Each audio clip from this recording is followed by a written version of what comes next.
back to Let's Talk Temple. Today we continue our pavement management video series. Last episode we touched on the second of 3 repair methods, slurry seal. This time we're diving into the final repair method before a full reconstruction is needed. We're talking mill and overlay. You're basically putting new skin on this road. You're not totally rebuilding the road, but you're getting as close as you can get to it. Mill and overlay is the process of grinding the existing asphalt and base material, removing it, and applying new pavement. On a roadway project, somebody comes along and they pull just the asphalt up and then they put new asphalt back down. So once it's done, it's a nice shiny surface again, but you didn't have to dig all the way down through that street and rebuild the whole thing.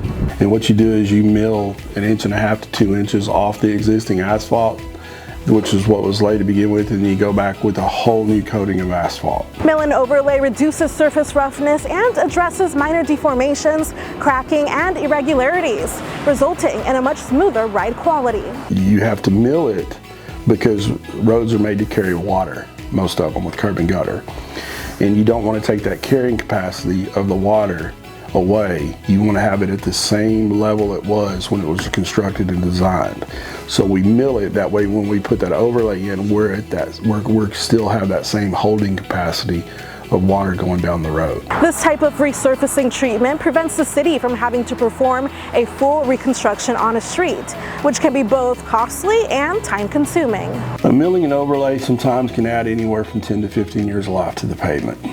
It can, if not longer. Again, it depends on what kind of quality of materials are underneath. Like slurry sealing, mill and overlay is also contracted out. You're putting another impervious cover on there.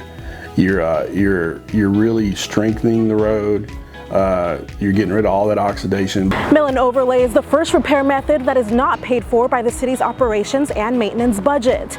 This repair method comes out of the capital budget. It's not a candidate for the cheaper treatment, so we have to save up and we have to spend more money on that. And the longer you wait to do maintenance on a road, the more expensive it's going to get to maintain that road. So you're trying to get to it ahead of time to stop that high expense. Completion time depends on how quickly that contractor can start working and continue working on a particular road. They'll come in there and mill the roads first, which takes about a week, but once they start overlaying, if we can keep them here, they can be done for the year in 2 to 3 weeks.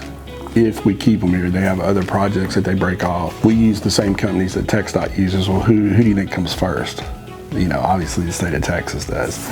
But if we keep them here and say we have, you know, depending on how much funding, how long it takes. If we have $1 million worth of it, it's not going to take very long. If we have $4 million of it, it's probably going to take a couple weeks, but it goes really fast, really fast.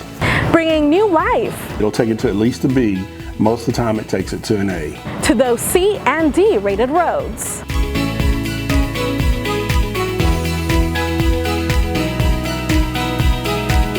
Up next in our pavement management video series, we will dive into the big one. It's the most time-consuming, it's the most expensive, it's a full reconstruction.